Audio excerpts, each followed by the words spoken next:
Eu vou agora responder as perguntas que vocês enviaram e no final desse vídeo eu vou tentar resolver alguns dos exercícios também nos quais vocês tiveram dúvida.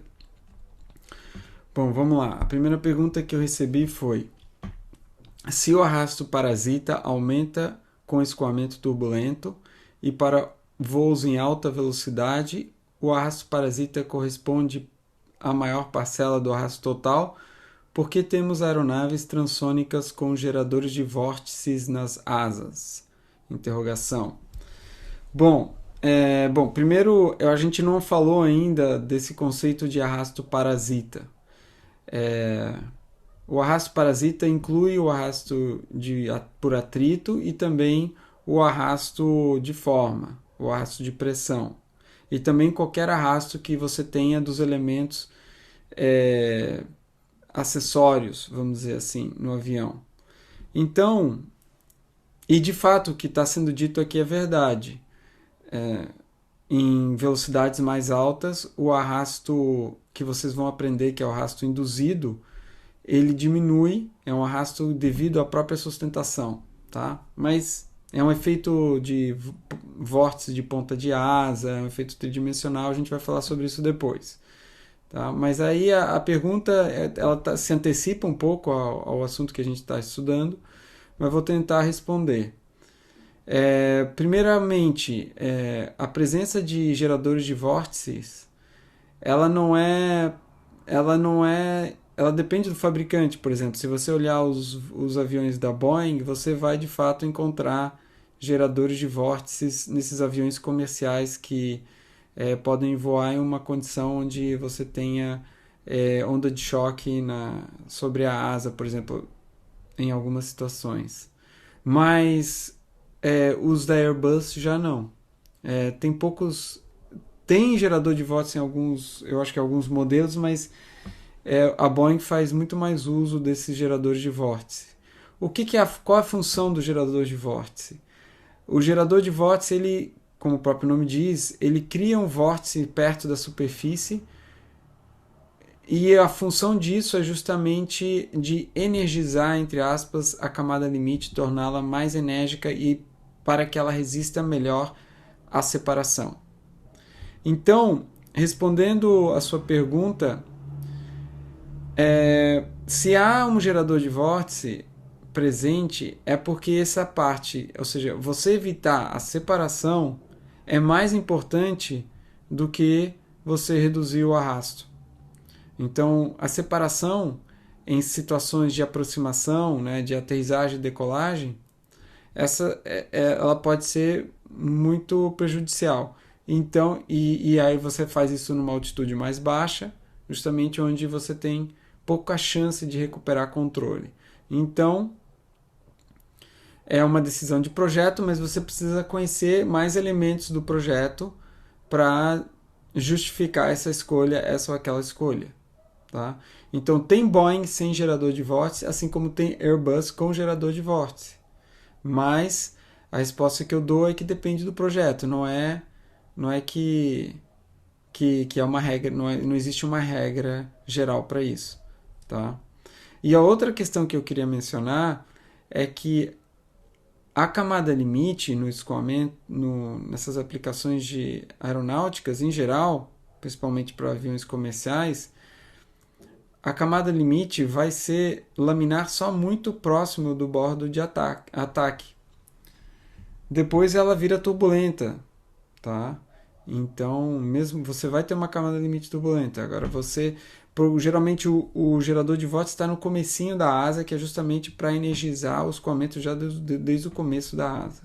Então, já começar com o escoamento turbulento, onde possivelmente você teria uma camada limite laminar. A segunda pergunta que é feita é como é calculado o arrasto aerodinâmico. Bom, primeiramente você faz isso através de experimentos. Você pode obter curvas de CD, por exemplo, como função como a gente viu, né? Função do ângulo de ataque ou função do número de Reynolds, pode fazer uma correção para Mach compressível, mas essencialmente é via experimento. Agora, se você também pode calcular numericamente, né? Hoje em dia já é possível, só que geralmente isso envolve modelos de turbulência, então não tem o mesmo nível de, vamos dizer assim, de precisão, confiabilidade, mas pode fazer simulação também. E hoje tem muitas simulações que batem em cima dos experimentos, mas geralmente você não coloca um avião em operação sem testar componentes em túneis de vento. Pelo menos esses aviões, né, que tem uma certa... que vão carregar passageiros. Né? Bom, a terceira pergunta. No vídeo foi comentado que atualmente um dos focos de pesquisa é a região de transição entre o fluxo laminar e turbulento. Esses trabalhos são feitos através de simulações computacionais ou experimentos? E eu vou responder ambos. Você faz, e é uma área particularmente desafiadora, porque a área de transição, ela, para você estudar ela e promover a transição e ter controle sobre essa transição é muito difícil, porque os experimentos podem ser muito sensíveis a perturbação que você introduz no escoamento. Então, você tem que ter um controle muito bom das condições do teu escoamento. E isso é difícil, tá? Então, e da mesma forma, do ponto de vista numérico, você tem que ter uma resolução temporal e espacial na tua simulação muito alta para garantir que aquilo que você está vendo realmente é uma perturbação e não um artefato, um aspecto artificial introduzida pelo seu método numérico. Tá? Então, ambos os trabalhos são importantes, inclusive trabalhos teóricos, analíticos até certo ponto também têm contribuído, né, para o desenvolvimento dessa área, que ainda, mas assim, ainda é uma área com bastante atividade. A quarta pergunta aqui. Quando Henri Pitot criou o tubo de Pitot, ele já sabia da existência de diferentes pressões ou o desenvolvimento foi puramente na intuição dele? Ele sabia que a pressão exercida no escoamento tinha uma relação com a velocidade. Eu, inclusive, fui atrás do artigo, tá, do Pitot, e infelizmente eu não tive tempo de fazer a tradução desse artigo e ler esse artigo. Tá? Eu vou até mostrar para vocês, se alguém aí for proficiente em francês e quiser dar uma lida, eu posso compartilhar o artigo. Eu vou mostrar aqui o artigo. Então, é um artigo de 1732, 12 de novembro de 1732, está mostrado aqui, né?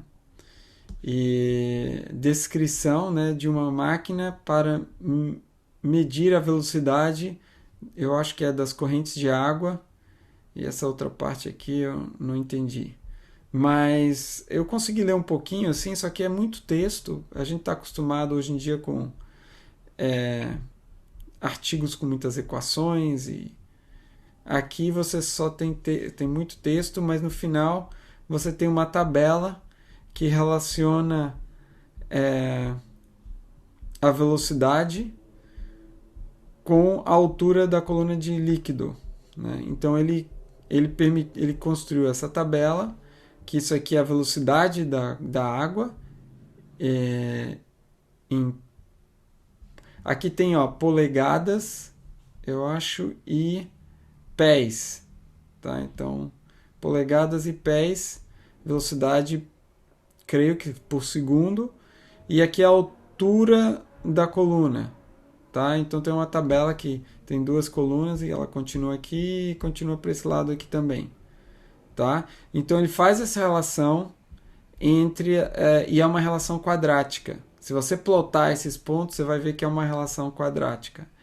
Então ele estava ciente disso. Agora, em nenhum momento você vê alguma menção à equação de Bernoulli. Eu fiz um pouquinho de pesquisa e verifiquei que o Bernoulli, a quem se atribui a equação, né? E eu acho que na forma final ela foi dada por Euler, eles se conheciam, né? É, inclusive foi o Daniel Bernoulli, eu acho que estava já em São Petersburgo quando o Euler foi para lá. Eles eram foi mais ou menos foi um pouco próximo dessa data aqui do artigo do Pitot, mas eu não creio que o Pitot tivesse conhecimento desses trabalhos do Bernoulli. Talvez eu esteja enganado. Isso é uma questão interessante. Mas foi próximo à data de 1730, se eu não me engano, tá? Então eu achei bastante interessante essa pergunta. E, bom, fica lançado aí a ideia aqui de quem quiser ir atrás dessa resposta com um pouco mais de precisão. Eu posso depois compartilhar o artigo aí que eu consegui achar com alguma dificuldade.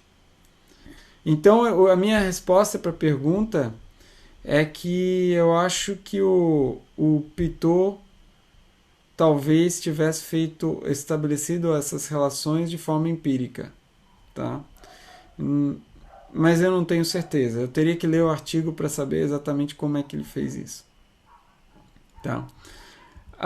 Tem mais uma pergunta aqui. Quando o avião entra em turbulência, significa que o escoamento na asa é turbulento? Existe perigo nessa situação? Bom, eu acho importante fazer uma distinção aqui. Quando a gente está falando de escoamento sobre um objeto, geralmente a gente divide, como a gente falou já de camada limite, a gente divide o escoamento em duas regiões. Uma região próxima do objeto e uma região mais afastada da superfície do objeto. Essa região muito próxima da superfície é a chamada camada limite. Então eu quero deixar isso claro, você pode ter um escoamento que fora da camada limite é essencialmente laminar, que basicamente não tem... É um escoamento bem comportado, e na camada limite você ter camada limite turbulenta. Geralmente essa situação que vai acontecer, tá? E você também pode ter uma situação em que você tem, por exemplo, uma camada limite turbulenta, uma camada limite laminar e escoamento turbulento. Mas geralmente o escoamento de camada limite, ele inicia laminar e depois logo vira turbulento, tá? A turbulência que é perigosa não é a turbulência de camada limite, é a turbulência principalmente de corrente livre. Então é quando o avião penetra uma região de turbulência livre na atmosfera, tá? E tem turbulência que é causada por correntes de ascendentes, você tem turbulência, muitas às vezes turbulência em nuvem, você tem turbulência causada em altas altitudes pela presença de correntes de alta velocidade nas camadas mais altas, em torno de 10 km, é chamado de jet stream, esqueci o nome em português, mas isso pode causar turbulência também. Então são esses casos que são mais perigosos. Agora, o avião, em geral, ele é construído pensando nisso com um fator de segurança para resistir à turbulência. Agora, tem situações em que não há resistência, né? Ou seja, o avião pode ter uma falha catastrófica. Mas eu sugiro vocês darem uma olhada em testes de esforço, testes de força, né? de carga máxima sobre asas de aviões. Vocês vão ficar surpreendidos. Existem uns vídeos na internet, no YouTube, muito bons. Tá? Então, na grande maioria das situações, você não precisa estar preocupado com a turbulência. Inclusive, os aviões comerciais, eles têm equipamentos e eles estão para detectar turbulência, e além disso, radar, eles são informados. Então, hoje em dia, a gente tem um mapeamento muito melhor das condições meteorológicas. Então, em geral, você não é surpreendido, mas o avião tem essa capacidade de resistir a situações com turbulência.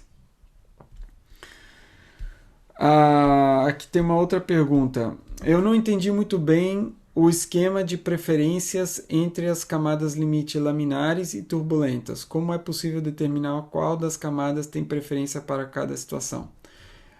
A maneira mais curta de eu responder isso é dizendo o seguinte: quando você tem separação, quando existe o risco de separação, em geral você prefere que haja uma camada limite turbulenta porque ela resiste melhor à separação. Agora, se você não é uma aplicação onde você não prevê separação, a separação não vai ser provável, você tem nesse caso é melhor você ter um perfil de camada limite, um perfil que propicia uma camada limite laminar é melhor, porque o arrasto é menor. Então, essa seria a minha resposta. Como eu disse anteriormente, é muito difícil que você tenha uma camada limite laminar numa situação real com escoamento em alta velocidade. Você não é o que a natureza favorece. Então, por isso que você não os perfis laminares são mais adequados, não por causa da camada limite laminar, e sim porque em aplicações transônicas eles postergam o surgimento de ondas de choque, então aumentam o Mach crítico que vocês aprenderam. Então é essa vantagem assim de alguns perfis de camada limite laminar, que não são, mas no final das contas a camada limite acaba sendo turbulenta. A oitava pergunta: o que seria um corpo quiescente na definição de Da Vinci? Olha, eu não vi a definição do Da Vinci, não sei se estava no texto. Um corpo quiescente, na linguagem contemporânea que eu conheço, é um corpo em repouso. Tá? Então, um fluido quiescente significa um fluido em repouso. Uma outra pergunta é: como o Wenham media a sustentação e arrasto apenas por meio de balanças em vigas? Boa pergunta. Eu fui atrás para saber se tinha um esquema do túnel de vento que ele construiu, mas eu não achei. O que eu sei é que existe um sistema para medir forças que a gente geralmente chama de uma balança mesmo, é chamado de balança. E essa balança ela fica no túnel de vento, geralmente fora do túnel de vento, e se usa para medir essas forças. Se você mede força nas três direções e momentos também nas três direções. Geralmente se usam células de carga e várias para fazer essas medições. Tá? Então, realmente é uma área que eu não conheço muita coisa e eu sugeria ficaria feliz se vocês me ajudassem a pesquisar uma resposta para essa pergunta aí. A próxima pergunta: como são medidos os dados no túnel de vento? Por meio de análises no aeromodelo ou análise de corrente no fim do túnel? As duas coisas, tá? Você pode fazer medições do campo de velocidade e obter informações importantes, e também diretamente sobre o modelo você pode medir forças, como a gente acabou de falar, ou também você pode medir pressão na superfície. Medir pressão em algum ponto no meio do escoamento é muito difícil, mas medir pressão na superfície de um modelo é mais fácil. Você constrói um modelo com vários furinhos ao longo da superfície que são as tomadas de pressão, e você liga esses furinhos em medidores de pressão. Então você usa as duas coisas, mas e você pode medir tanto antes quanto na esteira do modelo, dependendo daquilo que é interessante para você, tá? Então, e para isso existem diversos tipos de equipamentos de medição. Você tem técnicas como velocimetria de imagem por partícula, você tem técnica de anemometria laser Doppler, você tem técnica de anemometria fio quente. Então são todas técnicas, até mesmo tubo de Pitot. Eu não mencionei, né, mas a gente tem tubos de Pitot com múltiplos furos. A gente falou de furo, né, um furo na frente e talvez alguns na lateral. Mas você também tem tubos de Pitot que tem 5, 7 furos e medem velocidade nas três direções simultaneamente. Tá? Então, existem várias possibilidades aí. Professor, a partir de que número de Mach começam a surgir limitações físicas para a construção de uma tubeira supersônica? Olha, do meu ponto de vista, o fator limitante vai ser a própria estrutura da tubeira e não o número de Mach. Porque não só a estrutura da tubeira, mas também a condição externa. Então, se você está atuando com essa tubeira no vácuo, no espaço, o que vai realmente limitar o tamanho da tubeira é a estrutura dela. Tá? Então, não existe nenhum limite teórico, vamos dizer, basicamente é um limite prático de construção da tubeira. Depois você também tem que levar essa tubeira para o espaço de alguma forma, né? Então ela não vai operar desde a superfície. Então essa seria a minha resposta, tá? Agora, na teoria você pode expandir até Mach infinito. Claro que isso não funciona porque a gente acaba, você viola a hipótese do contínuo, que é algo que a gente usa nas equações, então não funciona. Mas a limitação é principalmente de engenharia.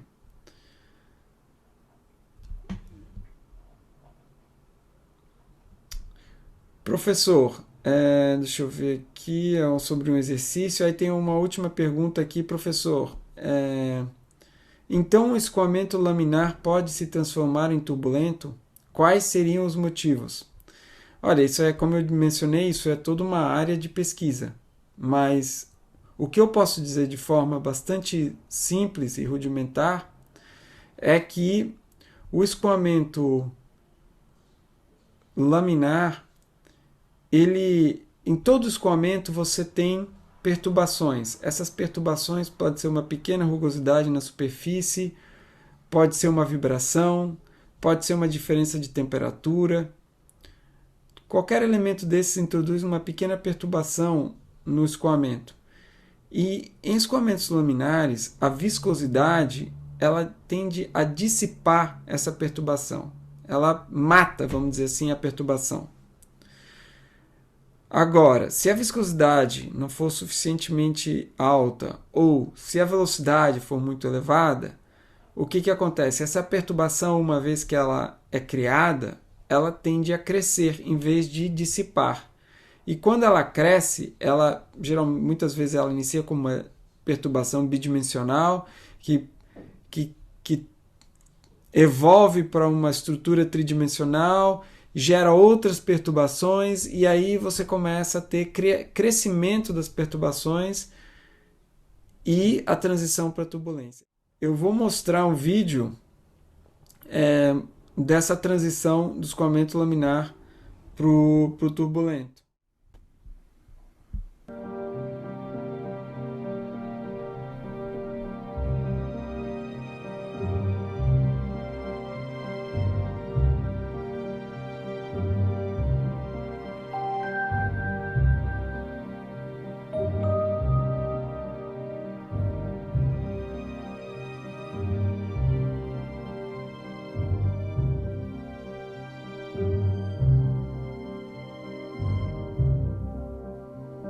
Então, esse escoamento dentro de um canal retangular que tem um obstáculo onde você injeta um corante no escoamento a partir da superfície desse obstáculo, que é uma espécie de a gente chama de prisma, né? Então, inicialmente você tem escoamento laminar, velocidade baixa. Veja que os corantes não se misturam, a única forma de mistura que você tem é através da difusão. Aí você excede um certo número de Reynolds e você vê uma mudança muito marcante na natureza do escoamento. Você começa a ter uma esteira, né? Que é uma esteira de Von Karman, chamada esteira de Von Karman. Você vê que ela oscila. Você tem um vórtice em cima, um embaixo, em cima, um embaixo. Você oscila. Você vai aumentando, é uma estrutura muito bonita, né? Você vai aumentando e eventualmente você transiciona basicamente para o escoamento turbulento que fica tridimensional. Note que parte do fluido que ele está na esteira, ele vai na direção da superfície, né? Na direção contra a corrente, né? Isso é bem visível. Isso mostra que a região de baixa pressão que succiona. Bom, essas foram as perguntas que eu tive, as perguntas teóricas, vamos dizer, as perguntas sobre o texto. Eu vou dar uma olhada agora nas questões, nos exercícios, né?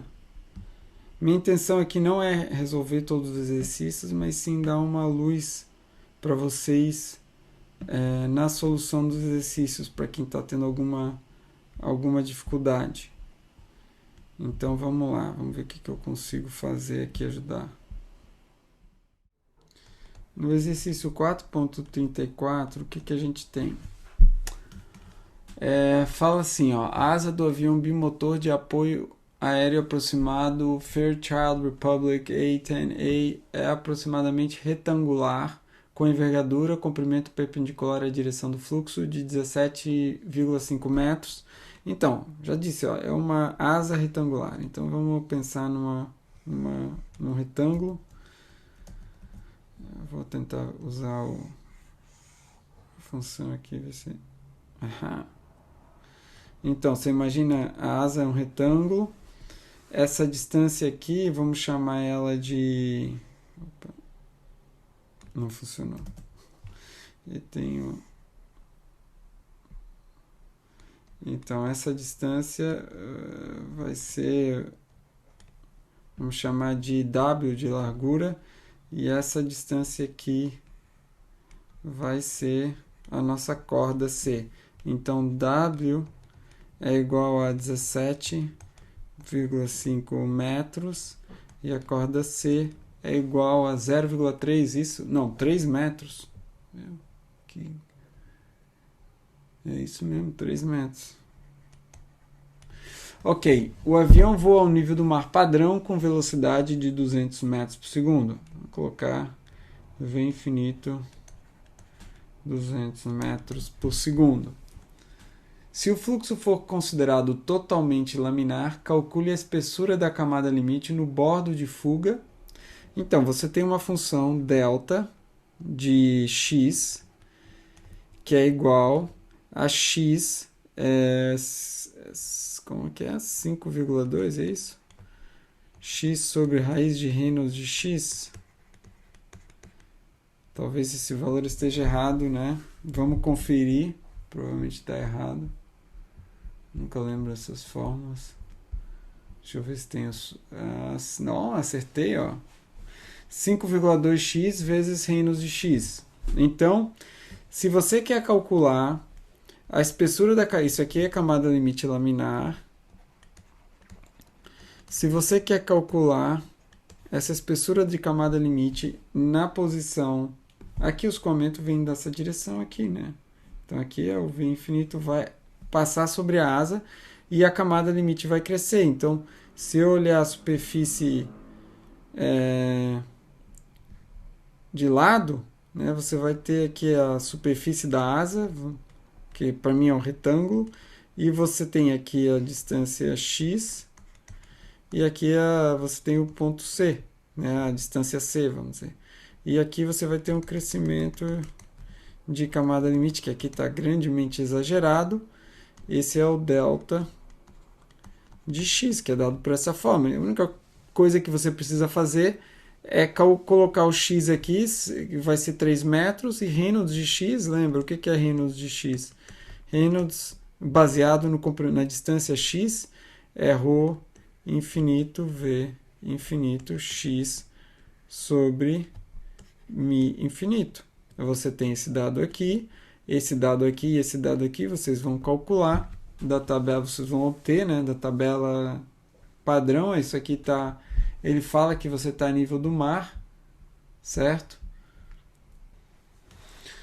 Então tá tudo certo, você tem todas as informações aqui, calcula a espessura da camada limite no bordo de fuga e o arrasto de fricção na superfície total.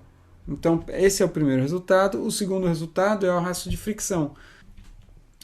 Então, para calcular o arrasto, a gente vai usar o coeficiente de atrito de fricção total, que a gente chama aqui de CF. E esse CF vai ser basicamente definido como sendo o arrasto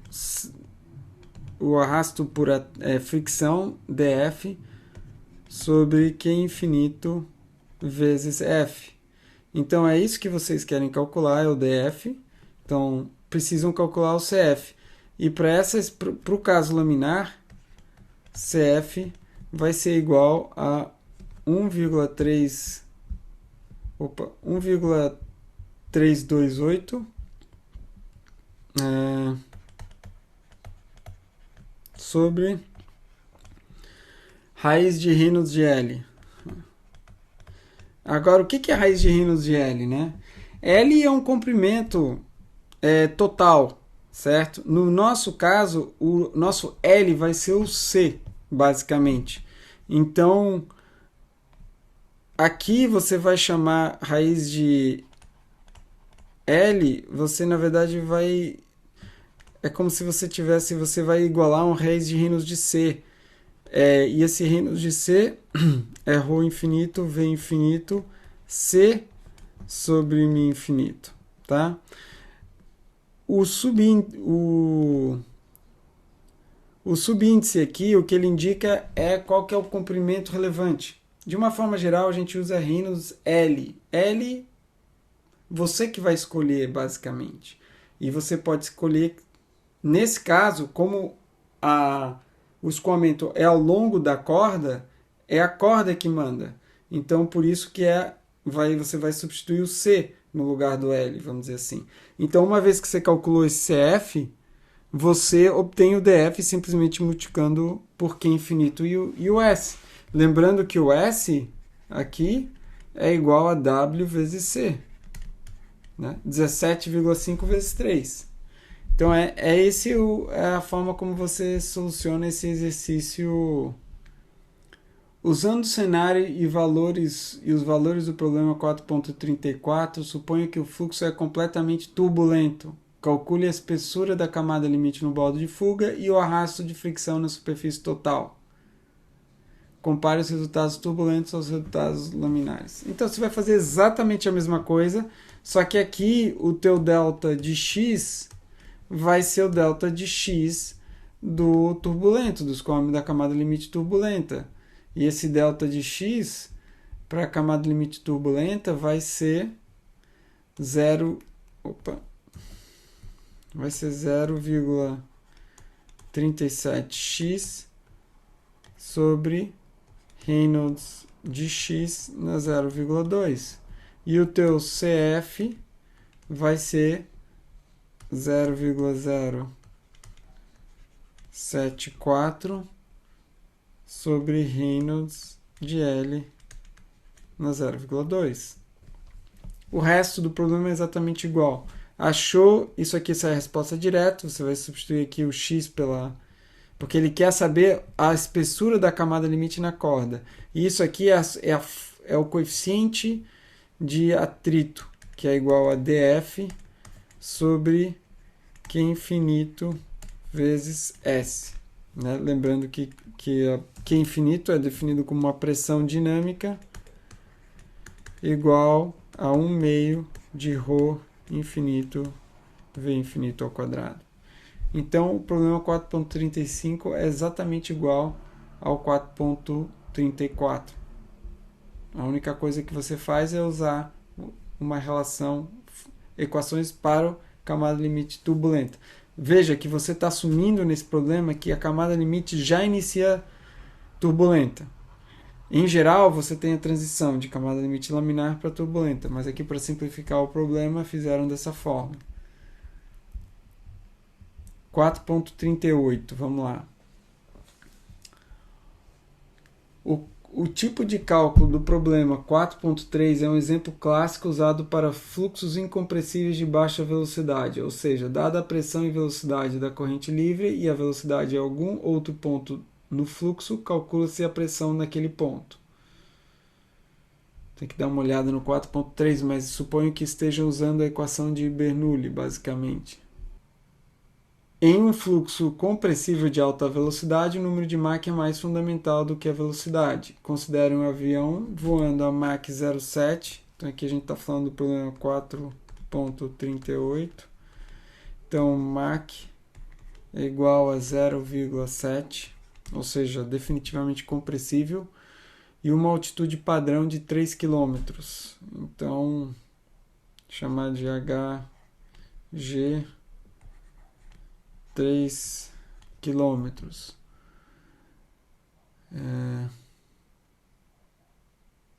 Em um determinado ponto sobre a asa, o número de Mach do fluxo de ar é de 1,1. Então, vou achar aqui Mach infinito e algum Mach do 1,1 o valor. Calcule a pressão nesse ponto, pressuponha fluxo isentrópico. Bom, a dica está dada, né? Pressuponha fluxo isentrópico. Então, veja, vocês têm uma relação de P0 sobre P igual a 1 mais gama menos 1 sobre 2 m ao quadrado elevado na gama sobre gama menos 1. Essa é uma relação que vocês têm de escoamento isentrópico. Vamos conferir essa relação aí, para ver se eu escrevi ela certo. Às vezes eu me confundo. Parece que é isso mesmo. P0 sobre... Vocês têm ela como P0 sobre P1, mas eu estou deixando aqui como P, tá? A gente tem que tomar alguns cuidados aqui, né? Ele pede para dizer... Ele diz uma coisa, ele diz que o escoamento é isentrópico. Então, ele não está admitindo a existência de choque aqui. Ok, então, na altitude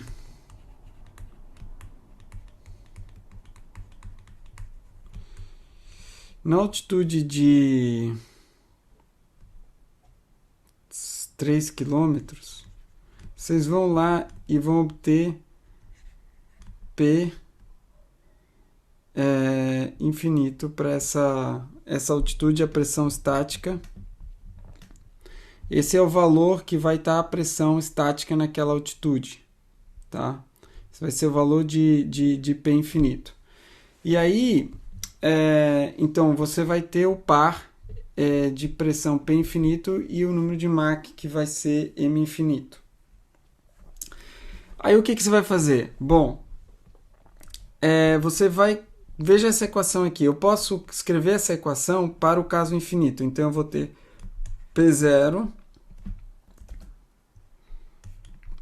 sobre P infinito é igual a 1 mais gama menos 1 sobre 2 M infinito ao quadrado na gama sobre gama menos 1. E você também pode escrever essa mesma equação para o ponto onde o número de Mach é igual a 1,1, que é basicamente P0 sobre P, que vai ser a pressão naquele ponto, a pressão estática, igual a 1 mais gama menos 1 sobre 2, só que agora M ao quadrado elevado na gama sobre gama menos 1. Agora, veja o que eu posso fazer. Eu posso dividir uma equação pela outra. Se eu divido essa por essa, o que eu vou ter como resultado? Os P0s vão se cancelar, porque o P0 é o mesmo em todo o escoamento, a gente não está assumindo a presença de choque e estamos dizendo que o escoamento é isentrópico, então o P0 não vai mudar no escoamento. Você vai ter P sobre P infinito é igual a 1 mais gama menos 1 sobre 2 m infinito ao quadrado dividido por... Aliás...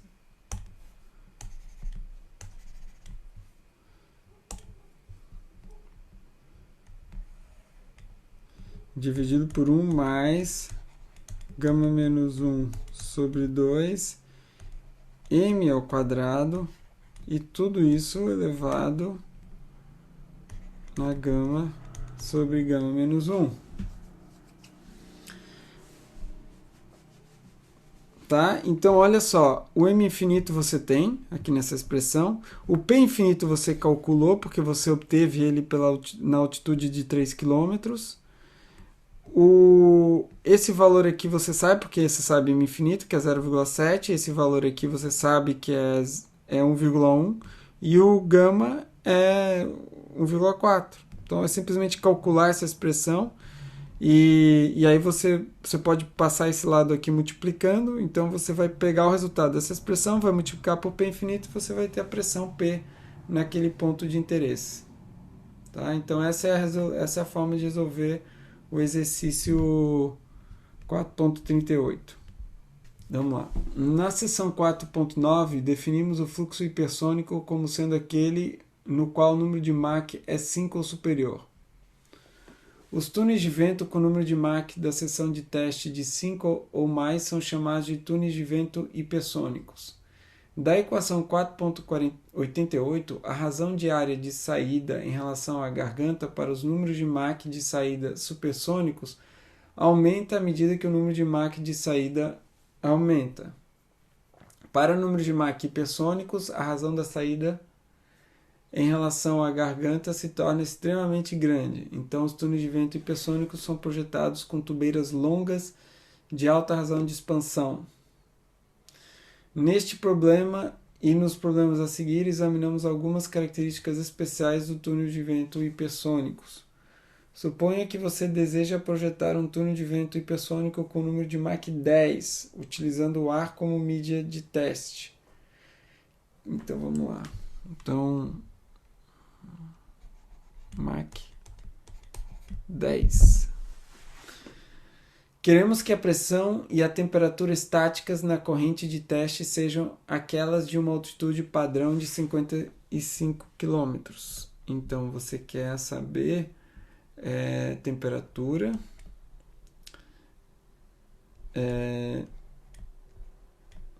igual a temperatura medida na atmosfera padrão de 55 km. Tem que procurar isso na tabela.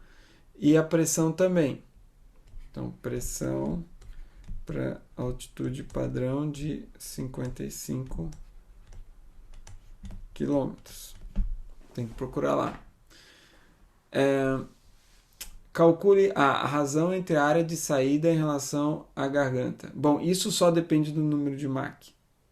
Tem uma equação para te dar isso. Então, a parte A do problema, você tem uma equação especificamente para isso. Você tem A sobre a área da garganta ao quadrado é igual a 1 sobre Mach ao quadrado,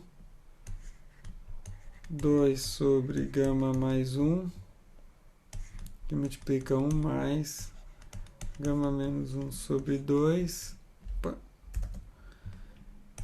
m ao quadrado, elevado na gama mais 1 sobre gama menos 1. Se eu não errei nada aqui, essa é a expressão que você tem. Você simplesmente vai colocar Mach 10 aqui e você vai achar essa resposta. Vamos para a parte B. A pressão do reservatório exigida em ATM. Então, essa é a parte B. Bom, você tem a pressão que você quer. Então você tem a pressão estática. E aqui você pode usar a pressão de reservatório vai ser a pressão de estagnação, porque o escoamento é isentrópico. Então você pensa, você vai sair do reservatório com uma certa pressão e vai expandir o escoamento até a condição de Mach 10. E você já sabe qual que é a pressão, porque você quer que seja Mach 10 nessa condição de temperatura e pressão. E você sabe, então, a relação que você vai usar é de P0 sobre P igual a 1 mais gama menos 1 sobre 2 m ao quadrado elevado na gama sobre gama menos 1. Essa é a relação que a gente vai usar. A gente, repetindo, você vai obter o P aqui, você vai colocar o P, que é a pressão na altitude geométrica de 55 km, e o P0 vai sair dessa expressão. E a outra pergunta é a temperatura exigida. Olha, a temperatura exigida eu posso obter diretamente da equação de estado e desse resultado aqui, ou eu posso ir lá e procurar qualquer relação. Mas a gente sabe que, na verdade, é o seguinte, a temperatura, né? Como é que você acha isso? Você tem que a entalpia de estagnação é constante nesse escoamento. Porque é adiabático, é escoamento isentrópico. Então, a gente define a entalpia de estagnação, o H0, como sendo H mais a velocidade ao quadrado. Eu vou colocar aqui simplesmente V ao quadrado sobre 2, certo? E H, a gente viu, é igual a CPT. Eu vou simplesmente derivar a equação aqui, mas a gente poderia obtê-la diretamente, vocês não precisam fazer isso.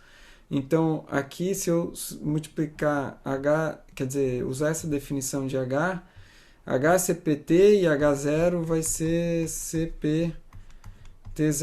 Então, escrevendo isso, eu tenho CPT0 é igual a CPT mais V ao quadrado sobre 2. Eu vou dividir tudo por CP, e lembrando que CP eu posso escrever como gama R sobre gama menos 1. Isso é um resultado que já tem também ali no material de vocês. Então, mas eu vou ter primeiro T0 igual a T.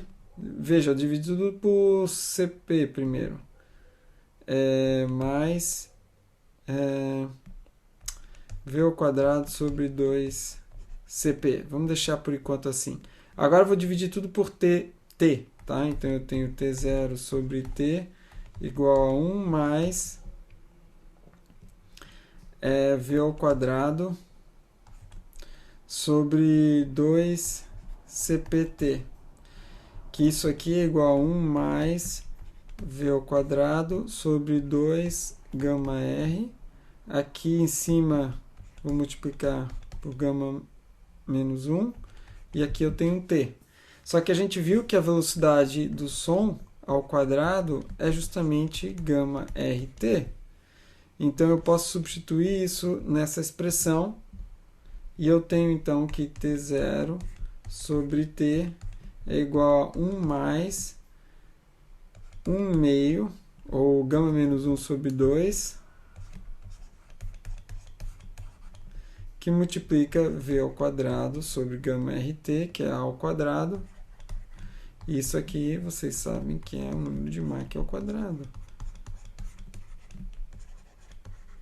Então essa é a relação entre a temperatura de estagnação e a temperatura T. A temperatura T vocês já conhecem. Já conhecem porque é a temperatura para Hg igual a 55 km. Então, a temperatura de estagnação é a temperatura no reservatório, você vai simplesmente substituir o valor de Mach aqui e depois multiplicar por T, esse resultado todo aqui do lado direito, e você vai ter T0. Então, é assim que você faz essa parte C. Aí ele pergunta o que esses valores nos dizem sobre os requisitos operacionais especiais e, às vezes, extremos de um turno de vento hipersônico. Pois é, vocês vão ver aí os valores que vocês obtêm e vão refletir sobre isso. Tá, pessoal? Então eu acho que foram essas as perguntas. Deixa eu dar uma olhadinha para ver se tem mais alguma. 4.35, 38, 4.40. É isso. Se vocês tiverem mais alguma dúvida, podem mandar para o Moodle que eu tento esclarecer. Obrigado aí, desculpa desmarcar em cima da hora, mas consegui fazer o vídeo para vocês darem uma olhada. Até, pessoal.